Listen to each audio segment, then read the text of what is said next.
के पर्यायवाची हो जाएंगे, स्त्री के पर्यायवाची हो जाएंगे। इनमें से कौन सा शब्द हनुमान का पर्यायवाची नहीं है? नहीं है। महावीर, हरीश, मारुति, पंचमुख, पंचमुख, पवनसुत, पवनसुत, कपीश, कपीश। इसके अलावा आप बोलेंगे आंजनेय, आंजनेय, ठीक है। मारुति क्या हो जाएगा? सब इनके पर्यायवाची है। आग्नि नहीं है, आग्नि तो अग्नि से संबंधित होता है। क्रोध का प्रसन्नता भी हो जाएगा बेटा। और मैंने क्या क्या लिख दिया? क्रोध का क्षमा भी होता है बेटा, क्षमा भी होता है। क्रोध करना, किसी को क्षमा कर देना, कैसी बातें कर रहे हो? हाँ जी। निम्नलिखित में से कौन सा शब्द उदार का विलोम है? उदार का विलोम बता दो। वैसे तो उदार का विलोम क्या होता है? उदार का विलोम होता है गुड्डे अनुदार, अनुदार होता है उदार का विलोम, ठीक है। रा अच्छा नहीं बना, अनुदार बनता है। लेकिन अब जब हमारे पास ऑप्शन में तो अनुदार नहीं है, तो उदार का विलोम हम क्या कहेंगे? कठोर। वैसे कठोर का विलोम क्या होता है? कोमल होता है, तो यही लगाएंगे, और तो कोई बनता ही नहीं है। पुरुष का विलोम आप बोलेंगे स्त्री लिख देते हैं, ठीक है। कोमल का कठोर, और नर्म का विलोम भी कठोर हो जाएगा, है ना। तो उदार का विलोम क्या हो जाएगा गुड्डे, है ना। ज्ञान इंद्रिय, ज्ञान की इंद्रियां का ज्ञान जो पीने योग्य नहीं हो। कुछ लोग इसे बहुव्रीहि समास भी मानते हैं। अव्ययी भाव, बड़े भारी अव्ययी भाव। अव्ययी भाव कहां से हो जाएगा? कौन सा अव्यय? इसमें ज्ञान अव्यय है क्या?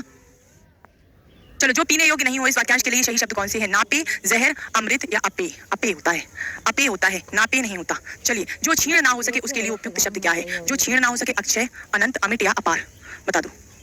जो क्षीण ना हो सके बता दो। बताती हूँ। जो क्षीण ना हो सके आप बताएंगे अक्षय, जिसका अंत ना हो। अच्छा, जो क्षीण ना हो सके, जो क्षीण ना हो सके, ना हो सके।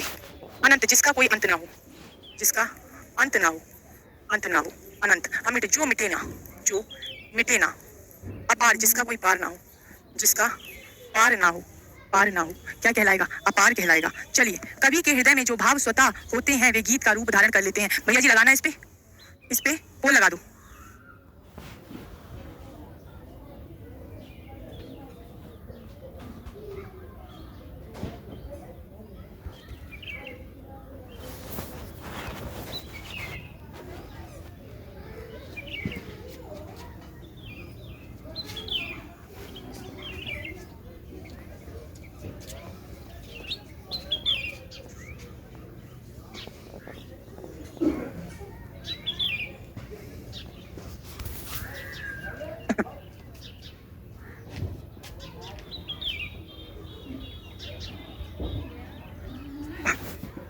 उच्छ्वासित, इस उच्छ्वासित को बेटा सही माना गया है। ये उच्छ्वासित, ये वाला सही हो जाएगा। ये वा लगा है इसमें। कैसे बनता है? उच्छ्वासित, उच्छ्वासित, यही वाला सही है, उच्छ्वासित, ठीक है। और यहाँ पर क्या लिखा है? उच्छ्वसित लिखा है, जबकि ये क्या होता है? क्या होता है? नहीं, वासित नहीं, वसित होगा। उच्छ्वसित मतलब जो हृदय में, जो हृदय में हो जाए, उत्पन्न हो जाए, ठीक है। उच्छ्वसित कहलाएगा। Very good. उच्छ्वासित नहीं होता बेटा, उच्छ्वसित होता है। वह बेवक्ति न्याय प्रिय था, वर्तनीगत शक्ति। बेटा बेवक्ति होता है या व्यक्ति होता है? बेवक्ति होता है या व्यक्ति होता है? बता दो, बता दो, बता दो। वह व्यक्ति न्यायप्रिय था, वह व्यक्ति न्यायप्रिय था। न्यायप्रिय, न्याय तो नहीं होगा, न्याय नहीं होगा। व्यक्ति न्यायप्रिय बेटा अलग अलग नहीं लिखा जाएगा। वह व्यक्ति न्यायप्रिय था, ये बिल्कुल सही जवाब हो जाएगा। भैया लगा दो पोल। बहुत होशियार हो रहे हैं ये लोग, थोड़ा सा इन्हें मेहनत करने दो।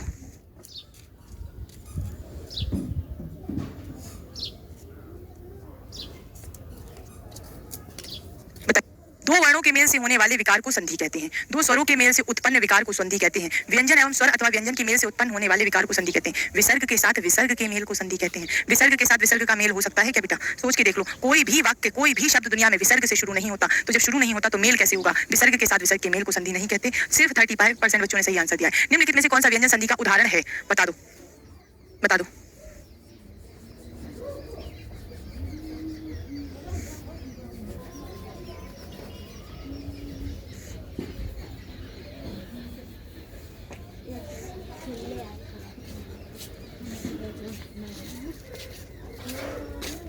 बता दो।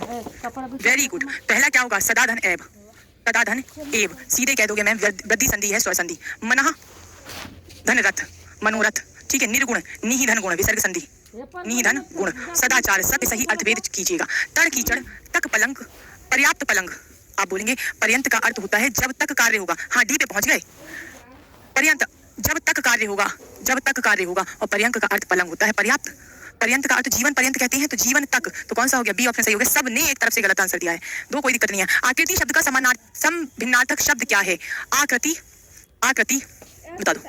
वस्त्र चित्र स्वरूप आकृति का समरूप, बता दो आकृति का अर्थ क्या होता है, बताओ। यहाँ पे भिन्नार्थक नहीं पूछना चाहिए था, पूछना चाहिए था आकृति का, कुछ गलत तरह से लिया, समानार्थी शब्द, आकृति का समानार्थी शब्द बनावट होता है ना बेटा। वस्त्र आकृति, बनावट, रूप, स्वरूप, स्वरूप है ना, ढांचा, ढांचा भी बोल सकते हैं है ना, ये भी बोल सकते हैं। वस्त्र अंबर, अंबर, चीर, चीर, पट, पट है ना, वस्त्र, वस्त्र तो लिखा है। और एक क्या हो जाएगा, परिधान, परिधान, पोशाक, पोशाक, ये सभी के जवाब हो जाएंगे। चित्र तो नहीं होगा, समरूप भी नहीं होगा, ठीक है, वेरी गुड। आगे बढ़ते हैं, आगे बढ़ते हैं। ढपोर शंख मुहावरे का अर्थ क्या है? भारतीय शंख विशेष तरह का शंख, बेसिर पैर की बातें करने वाला, बहुत बड़ी गिनती। ढपोर शंख का अर्थ होता है बेसिर पैर की बात करने वाला व्यक्ति, बेसिर पैर की बात करने वाला व्यक्ति। 40 क्वेश्चन रह गए हैं सिर्फ, 40 क्वेश्चन तो तुम रोज करते हो, टिके रहना क्लास में गुड्डे मेरे, ठीक है, ठीक है। सत श्री अकाल जी। 3 लोक से मथुरा न्यारी का अर्थ बता दो। 3 लोक से मथुरा न्यारी, तीनों लोकों में मथुरा ना होना, गलत।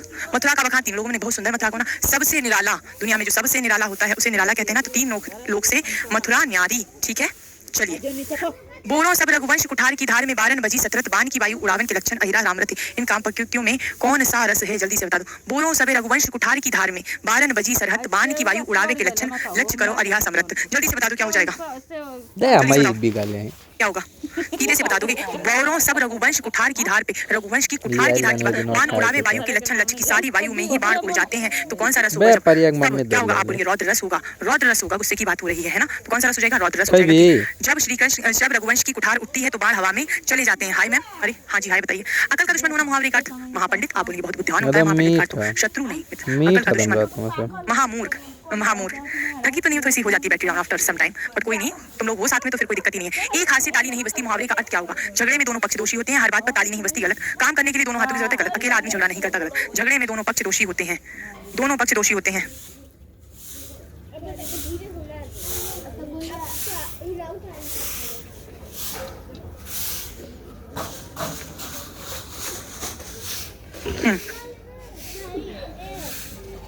बताओ,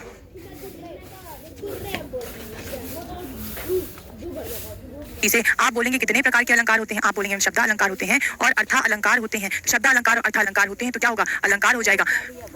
भाव की दृष्टि से, भाव की दृष्टि से रस है ना, और छंद, लय और तुक की दृष्टि से, लय की दृष्टि से कौन चमत्कार उत्पन्न करता है, आप बोलेंगे छंद करता है। और गुण तो सभी काव्यों में कुछ ना कुछ पाया ही जाता है, ठीक है। आगे बढ़ जाऊं, गुण भी रस के अंतर्गत ही आ जाएगा। मुदित मनोहर मानस देखा, पंक्ति में अलंकार है। मुदित मनोहर मानस देखा, जल्दी से बता दो।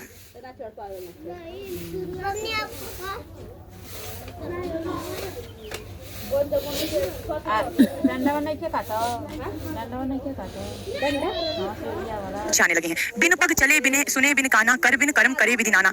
बरवे में आपको पता है 12 7, दोहा में 13 11, चौपाई में मात्राएं कितनी होती हैं 16, और सोठा तो वाणिज्य छंद। आप बताओ विनु 1 2 3 4 5 7 8 10 11 12 13 14 15 16, 16 हो गई। 1 2 3 4 5 6 7 8 9 10, नहीं कैसे, 1 2 3 4 5 6 7 8 9 10 11 12 13 14 15 16, बताइएगा। क्लियर है, क्लियर है बेटा, कितने हो गए, कितने हो गए, आप बोलेंगे चौपाई हो गई। कौन सी हो गई, चौपाई हो गई। दिक्कत तो नहीं कोई है ना। हाँ बेटा, वो थोड़ा सा नंबरिंग में गलती हुई है, इसीलिए 18 क्वेश्चन आगे ज्यादा लगवाए हैं मैंने, 18 क्वेश्चन ज्यादा आगे लगवाए हैं। क्वेश्चंस पूरे थे, नंबरिंग में गलती हुई थी, मैंने आपको बताया है, मैंने इसीलिए आगे लगवा दिए हैं। नंबरिंग में हो गई थी, थोड़ी सी गलती हो जाती है किसी से भी।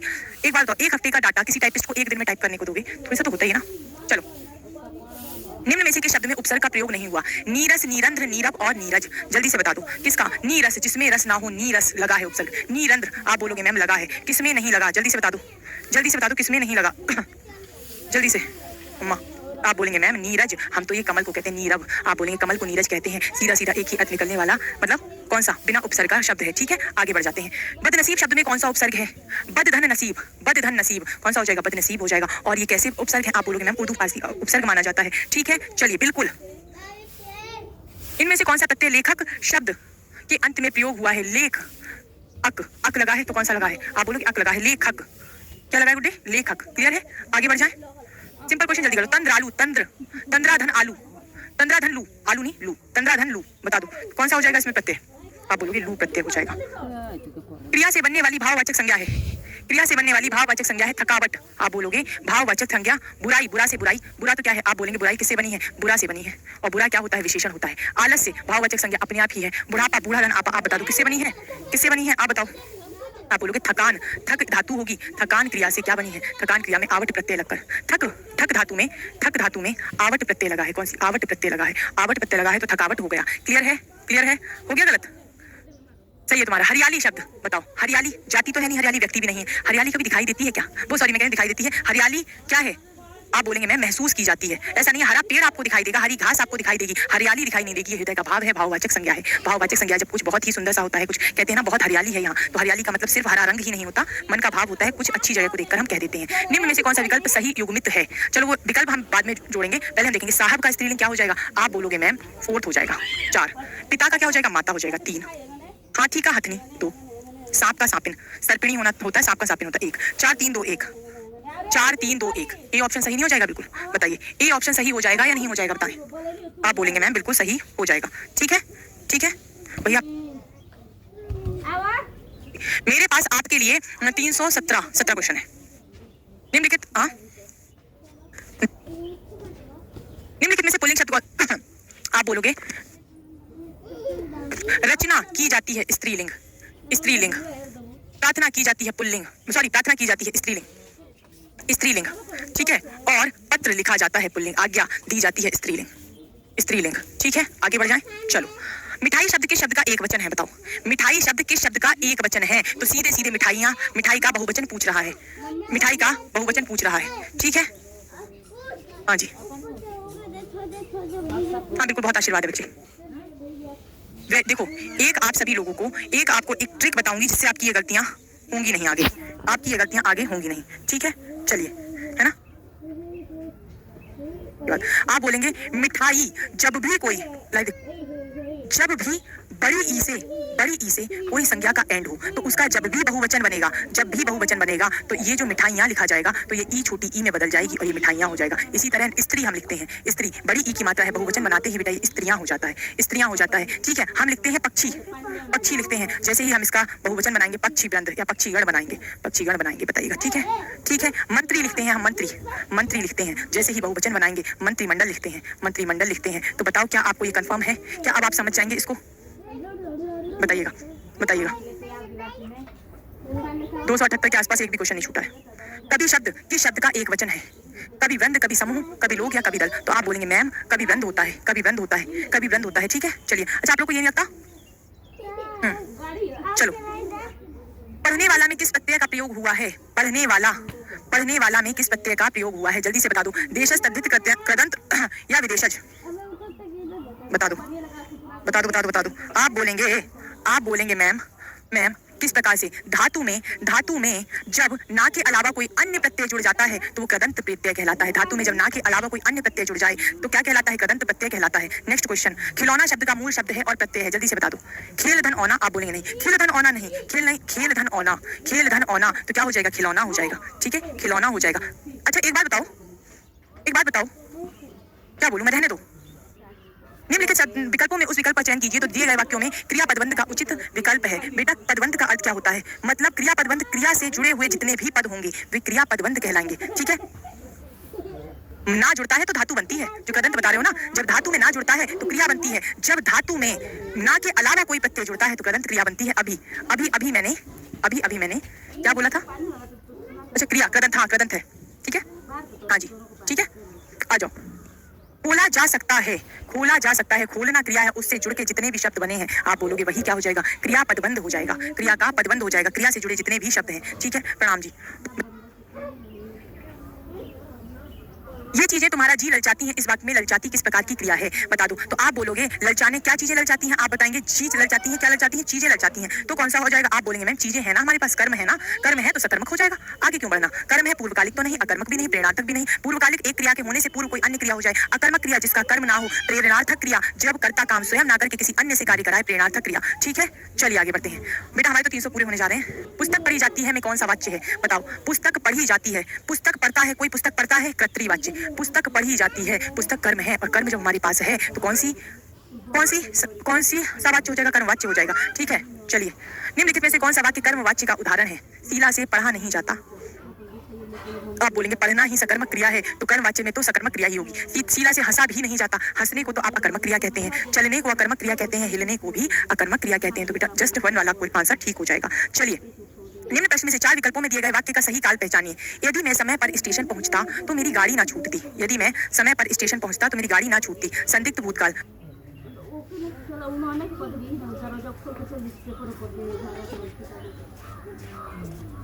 यदि मैं समय पर स्टेशन पहुंचता तो मेरी गाड़ी ना छूटती। आप बोलेंगे संदिग्ध संदेह वाली कोई बात नहीं है। हेतु हेतु मध्य भूतकाल। यदि एक क्रिया का होना दूसरी क्रिया पर टिका हो, मतलब ऐसा होता तब ऐसा होता, तो कौन सा हो जाएगा? आप सीधे सीधे बोल देना, सीधे सीधे बोल देना, हेतु हेतु मध्य भूतकाल हो जाएगा। ठीक है, सामान्य वर्तमान काल नहीं है, आसन्न भूतकाल नहीं है। अभी ले लिया। वह आई तो मेरी चिट्ठी, वह आए तो मेरी चिट्ठी उसे दे देना। वह आए तो मेरी चिट्ठी उसे दे देना। बता दो क्या हो जाएगा? संदिग्ध वर्तमान, संभाव्य वर्तमान, तात्कालिक वर्तमान या सामान्य वर्तमान काल? बता दो, बताओ। आप बोलोगे आने की संभावना है। संदिग्ध तो कुछ नहीं है, वह आएगी ही नहीं। अब तो आप कौन सा बोलोगे? आने की अभी क्या है? संभावना है, संभावना है। आगे बढ़ जाए। सही युग्म चुनिए। पश्चिमी हिंदी खड़ी बोली, कोई दिक्कत नहीं है। बिहारी हिंदी मारवाड़ी, बिहारी हिंदी मारवाड़ी सही चुना है, तो हमें पहला मिल गया। बिहारी हिंदी में तो कौन सी होती है? मैथिली, मैथिली, मगही, मगही, भोजपुरी, भोजपुरी। ठीक है, आगे बढ़ जाओ।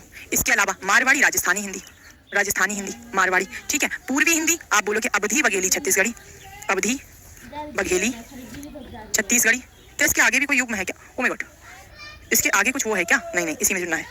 अवधी बघेली छत्तीसगढ़ी, गढ़ी। ठीक है, और आप बोलोगे पहाड़ी हिंदी गढ़वाली नेपाली कुमाऊनी, कुमाऊनी। क्लियर है ना? बिहारी हिंदी और मारवाड़ी तो राजस्थानी हिंदी होती है। बता दी मैंने आपको सभी। चलो अच्छी बात, एग्जाम सिटी आ गई ना। ज्यादा दूर तो नहीं किसी का एग्जाम? कोई ऐसा तो नहीं कि मैं मेरा एग्जाम बहुत दूर है, और दूर हो तो बेटा एक दिन पहले निकल जाना है ना। कई बार सेंटर ढूंढने में कुछ चीजों में दिक्कत होती है, तो वो नहीं होनी चाहिए हमें, है ना। परिश्रम करके सफलता प्राप्त करो में वाक्य का प्रकार क्या है? परिश्रम करके सफलता प्राप्त करो। आप बताओ। तो आप बोलेंगे सीधे सीधे सरल वाक्य है, इसमें तो कुछ भी मिला हुआ है ही नहीं, ना तो कोई संयोजक है, ना कोई वाक्य दूसरे पर टिका हुआ है। सरल वाक्य है ना, सरल वाक्य है। आगे बढ़ जाए। साधारण वाक्य के अंत में, साधारण वाक्य के अंत में ईस्ट कहाँ जाता है? हाँ बता दो। साधारण वाक्य के अंत में किस विराम चिन्ह का प्रयोग होता है? आप बोलोगे साधारण वाक्य होता है तो पूर्ण विराम हो जाता है। क्या होता है? पूर्ण विराम हो जाता है। ठीक है, ठीक है। हाँ, मोटिवेशन में दे दूंगी आपको, बहुत दिक्कत नहीं है, कोई दिक्कत नहीं है। मर्यादा और टुडे के संपादक कौन थे? मर्यादा और टुडे के संपादक कौन थे? एक आध नंबर मिस कर दिया है हमारे टाइपिस्ट महोदय ने। बताइएगा, बताइएगा।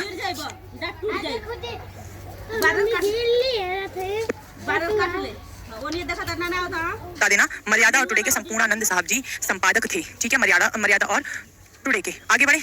इस महाकाव्य में 16, देखो जब भी कोई महाकाव्य लिखा जाता है तो स्वर्ग नहीं होगा, सर्व नहीं होगा, सर नहीं होगा, या तो खंड होंगे या सर्ग होंगे। सर्गों से थोड़े से बड़े खंड होते हैं। तो अगर नॉर्मल है तो ज्यादातर आपको सर्ग या खंड में से एक ही ऑप्शन मिलेगा। क्या होगा? इस महाकाव्य के 16 खंड हैं। जैसे कामायनी लिखी जयशंकर प्रसाद ने, उन्होंने 15 सर्गों में लिखी। वैसे ही रामचरितमानस तुलसीदास जी ने खंडों में लिखी। इस चीज का ध्यान रखना, इस चीज का ध्यान रखना। झूठा सच के लेखक कौन है? जल्दी से बता दो। झूठा सच के लेखक, मैंने जब आपको रचनाएं कराई थी तब मैंने आपको बताया था झूठा सच यशपाल की रचना है, जिसमें पार्टी कॉमरेड, पार्टी कॉमरेड, दादा कॉमरेड, दादा कॉमरेड, दादा कॉमरेड, झूठा सच, ये सभी इनकी रचनाएं थी। कबीर की आपको पता ही है, साखी सबद रमैनी, सबद रमैनी, रमैनी, रमैनी। और विष्णु प्रभाकर ने अर्धनारीश्वर लिखी, अर्धनारीश्वर लिखी रचना थी। ठीक है, और मैथिली शरण गुप्त ने तो साकेत, भारत भारती, ये सब लिखी ही है ना, भारत भारती। चलिए, है ना, आगे बढ़ते हैं। अब तो ठीकरे की मंगनी, ठीकरे की मंगनी, बताइएगा। उपन्यास किसने लिखा है? मृदुला गर्ग, नासिरा शर्मा, सुधा अरोड़ा या सूर्यवाला जी? बता दो। ठीकरे की मंगनी किसने लिखा है? बताइएगा। आप बोलेंगे मैम मृदुला गर्ग ने तो चितकोबरा, चितकोबरा, चितकोबरा, है ना, मेरे संग की औरतें, मेरे संग की औरतें की औरतें आदि रचनाएं की हैं। ठीक है, और नासिरा शर्मा ने ठीकरे की मंगनी, पारिजात, ये सभी रचनाएं की। ठीक है, पारिजात। और सुधा अरोड़ा जी, सुधा अरोड़ा जी, जल्दी से बता दो आप। अब घूम रही है, क्या लिखा? धरती अब घूम रही। सुधा अरोड़ा ने लिखा, एक सेकंड, कट गुलाब, ना ना ना, कट गुलाब, कट गुलाब नाम की रचना की। सूर्यवाला ने क्या लिखा? आप बोलेंगे मेरे संधिपत, मेरे संधिपत। ये सभी रचनाएं इन लेखकों की हैं। चलिए, लेखक और उसकी कृति युग्म में कौन सा युग्म गलत है? गांधारी दिनकर ने लिखी थी अर्धनारीश्वर। दिमाग ठीक है? मैम धीर का पर्यायवाची, हाँ पंडित हो सकता है, धीर का पर्यायवाची क्यों नहीं हो सकता? बिल्कुल, बस बस बस बस, बस। धीर धैर्यवान, बिल्कुल ठीक है। चलिए, आप बताएंगे बोल सी गंगा, राहुल सांकृत्यायन जी। सूरज का सातवां घोड़ा, धर्मवीर भारती। आर्यों का आदि देश, डॉक्टर संपूर्णानंद। दर्शन दिग्दर्शन, रामचंद्र शुक्ल ने नहीं लिखी है, ये राहुल सांकृत्यायन जी की ही रचना है। राहुल सांकृत्यायन जी। कृतयायन जी, बेटा इन्हें महापंडित की उपाधि मिली थी जब ये काशी घूमने गए थे। जब ये काशी घूमने गए थे तो इनकी विद्वता को देखकर काशी के पंडितों ने इन्हें महापंडित की उपाधि दी थी, इसीलिए इन्हें महापंडित राहुल सांकृत्यायन जी भी कहते हैं और इन्हें घुमक्कड़ कभी भी कहते हैं। ठीक है, चलिए।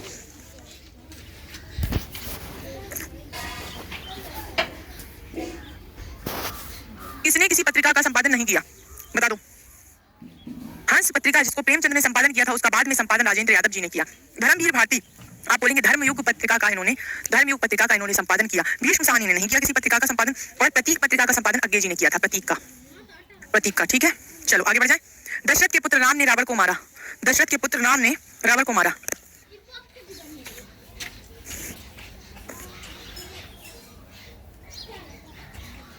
कौन सा पद कारक बनाने का सबसे कम योग्यता रखता है? देखो बेटा मैं बताऊं,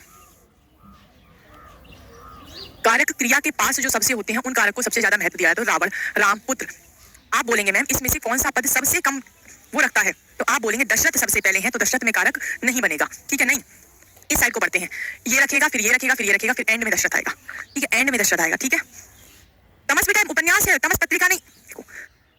न्यूज पेपर अलग होता है और उपन्यास अलग होते हैं, कैसी बातें कर रहे हो। तमस उपन्यास है उनका, भीष्म साहनी का। उसने उसे छल से पराजित किया में छल कौन सा कारक है, बताओ। छल से पराजित किया, बता दो। मतलब छल को साधन बना दिया, और साधन किसके लिए बोला जाता है? कर्ण को बोला जाता है। कर्ता की विभक्ति क्या है? ने।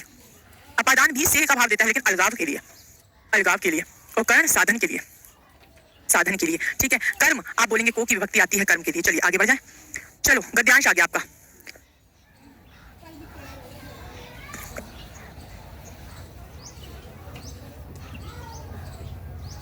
अनुशासन जीवन की प्रत्येक स्थिति में आवश्यक है।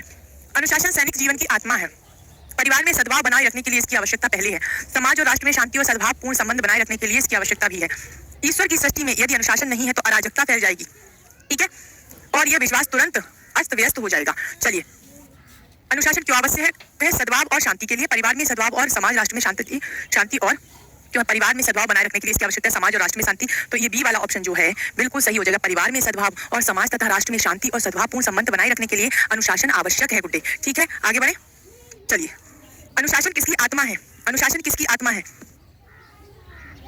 आप बोलेंगे सैनिक जीवन की, हर व्यक्ति के जीवन की। किसकी आत्मा है? आप देखो पहले तो ईश्वर की सृष्टि में यदि अनुशासन नहीं तो अराजकता फैल जाएगी। ब्रह्म अनुशासन सैनिक जीवन की आत्मा है। कौन से जीवन की आत्मा है बेटा? हमें पैराग्राफ के अकॉर्डिंग चलना होता है। किसकी है? आप बोलेंगे मैम सैनिक जीवन की। किसकी है? सैनिक जीवन की आवश्यकता है। चलिए, विश्व के अस्त व्यस्त होने का कारण क्या है?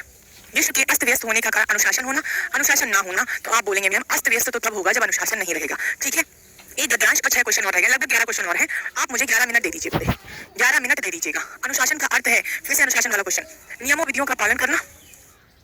अनुशासन का अत्यंत महत्वपूर्ण स्थान है। अनुशासन के बिना मनुष्य का जीवन सुचारू रूप से नहीं चल सकता। मैं ये क्यों लेकर आई हूँ लास्ट में, ये 2 अनुशासन के गद्यांश क्यों लेकर आई हूँ? क्योंकि बेटा 1 हफ्ता बचा है एग्जाम का, और इस 1 हफ्ते में आपने अनुशासन से क्लासेस ले ली तो आपका पासा पलट सकता है। आप सिलेक्शन के बहुत करीब जा सकते हैं। अनुशासन के बिना मनुष्य का जीवन सुचारू रूप से नहीं चल सकता। अतः एक सामाजिक प्राणी होने के नाते मनुष्य को समाज में रहने के लिए अनुशासन की आवश्यकता होती है। जो व्यक्ति प्रस्तुत करता है वह अपना आत्म संयम से यह समझता है कि क्या करना चाहिए और क्या नहीं। नियमों का अनुशासित व्यक्ति स्वेच्छ। ठीक है, चलिए फर्स्ट क्वेश्चन, अनुशासन मनुष्य को प्रेरित करता है आधिकारिक संग्रहण की प्रवृत्ति की ओर, स्वार्थ भाव की ओर, आत्म केंद्रित प्रवृत्ति की ओर या लोक मंगल की ओर। तो किस ओर प्रवृत्त करता है? फलतः अनुशासन लोक मंगल की ओर प्रवृत्त रहता है। किसके ओर प्रवृत्त रहता है बेटा? आप बोलेंगे लोक मंगल की ओर। डी ऑप्शन बिल्कुल सही हो जाएगा। अब तो बेटा क्लास का टाइम क्या पूछो, लास्ट क्लास आज। अनुशासन का वास्तविक अर्थ है बिना किसी बाहरी दबाव के स्वयं, क्या है? बिना किसी दबाव या भय के स्वयं सहज नियमों का पालन करना। तो अनुशासन का अर्थ क्या हो जाएगा? आप बोलेंगे बिना किसी बाहरी दबाव के स्वयं के नियमों का पालन करना। लगा दो भैया। वही देश प्रगति के पथ पर बढ़ता है जिसके पास अधिक सैन्य बल हो, जहां व्यक्ति परिवार व समाज अनुशासित हो, जहां लोक मंगल हो, जिसके पास प्राकृतिक साधन हो। तो आप बोलोगे जहां व्यक्ति परिवार व समाज अनुशासित हो। बी ऑप्शन बिल्कुल सही है। अभी क्वेश्चन आपके लिए 5-6 क्वेश्चन और है, वो भी कर लेना बेटा, वो भी एक बार कर लेना। ठीक है, 1 मिनट, 5 क्वेश्चन और लग रहे हैं, उन्हें भी आप कर लेना। ठीक है, बताओ। वो गलत है। 312 किस क्रम में बहुब्रीहि समास का उदाहरण नहीं है? समास के क्वेश्चंस बहुत आते हैं, बता दो। किस क्रम में बहुव्रीहि समास का उदाहरण नहीं है? सिंह वाहिनी आप बोलेंगे माँ दुर्गा को बोलते हैं, सिंह का पर वाहन करने वाली, सिंह है वाहन जिसका, सिंह वाहिनी दुर्गा को बोलते हैं, बिल्कुल सही है। हिरण्यगर्भ आप बोलेंगे मैम ब्रह्मा को बोलते हैं, ब्रह्मा को बोल देते हैं, ब्रह्मा को बोल देते हैं। वसुंधरा, वसुंधरा आप कहेंगे मैं पृथ्वी, पृथ्वी। तो समास देशवासी आप बोलेंगे तत्पुरुष समास है, देश का वासी, देश का वासी, का वासी आप क्या बोलेंगे? तत्पुरुष समास है, तत्पुरुष समास है। ठीक है, बता दो गुड्डे, क्लियर है? चलिए आगे बढ़ते हैं। किस क्रम में कर्मधारय समास का उदाहरण है? शुभागमन, मालगाड़ी, अनभिज्ञ, मुनि श्रेष्ठ। शुभ आगमन, शुभ आगमन, शुभ है आगमन, शुभ आगमन आप बोलेंगे जी नहीं मैम ये तो नहीं है, कर्मधारय समास विशेषण विशेष नहीं बन रहा है। मालगाड़ी, माल के लिए गाड़ी आप बता दो, आप बोलेंगे संप्रदान है, संप्रदान है, बिल्कुल भी नहीं है। अनभिज्ञ मतलब अनजान इंसान, अनभिज्ञ आप बोलेंगे ये भी नहीं है। मुनि है जो श्रेष्ठ, मुनि है जो श्रेष्ठ, जो श्रेष्ठ तो आप बोलेंगे श्रेष्ठ क्या है? विशेषण है मुनि का, तो मुनि श्रेष्ठ ही इसका जवाब बिल्कुल सही बन जाएगा। ठीक है, यही इनका बिल्कुल सही जवाब बन जाएगा। खोलो मत, मत खोलो मत। हाँ आगे बढ़ो। किस शब्द में कर्मधारय समास नहीं है? तज्जन, तज्जन आप बोलेंगे इसमें नहीं है, इसी में नहीं है। नीली है जो गाय, नीली है जो गाय, नील गाय हो गई। पंचमुख, पांच है मुख जिसके, हनुमान, हनुमान मतलब बहुव्रीहि समास है ना, बहुव्रीहि। अरे यही तो हो जाएगा। सज्जन, सत्य है जो जन, बिल्कुल सही, सत्य है जो जन, सत्य है जो जन, जन मतलब विशेषण विशेष है। भला है जो मानस, भला है जो मानस, जो मानस, मानस। पांच है मुख के जिसके बहुव्रीहि समास, बहुव्रीहि समास। ठीक है गुड्डे, बता दो। ठीक है, हाँ जी बस बेटा 3 क्वेश्चन और हैं, 1 2 3 बस। इस शब्द में द्विगु समास नहीं है। चतुर्भुज, 4 हैं भुजाएं जिसकी, 4 हैं भुजाएं जिसकी तो आप बोलोगे मैम बहुव्रीहि समास है, बहुव्रीहि समास है। 4 हैं भुजाएं जिसकी अर्थात विष्णु, विष्णु। 5 बटों का समूह द्विगु समास, ये तो द्विगु तो शब्द ही गलत आ गया। त्रिवेणी, 3 वेणियों का समूह तो क्या हो जाएगा? बिल्कुल सही है डी, मतलब इसे इग्नोर कर दो अगर कुछ गलत लग गया है तो। फर्स्ट ऑप्शन ज्यादा सही नहीं है। सप्तऋषि में समास है, सप्तऋषि में समास बता दो। सप्तऋषि में बेटा कौन सा समास है? ऐसे ही आंखें दिखाते रहो, ऐसे ही 6 घंटे हो गए लगभग, तुम आंखें दिखाते रहो। सप्तऋषि आप बोलेंगे 7 ऋषियों का समूह, द्विगु समास, द्वंद्व नहीं है, बहुव्रीहि नहीं है, तत्पुरुष नहीं है। कौन सा? 7 ऋषियों का समूह। और लास्ट क्वेश्चन मेरे गुड्डों के लिए 317 HW है। और आज आप लोगों ने जो मेरा लोगों ने बहुत मुझे प्यार दिया है, ठीक है, अच्छे से एग्जाम दीजिएगा। मैं तो एग्जाम से पहले आपकी क्लास नहीं लूंगी, जितना मैंने कराया है इसे ही रिवाइज कर लेना, आपका काम हो जाएगा। तो बेटा इसका जवाब कमेंट बॉक्स में जरूर देना, मैं आपके सभी कमेंट पढ़ती हूँ और मैं देखूंगी आप लोग क्या क्या बोल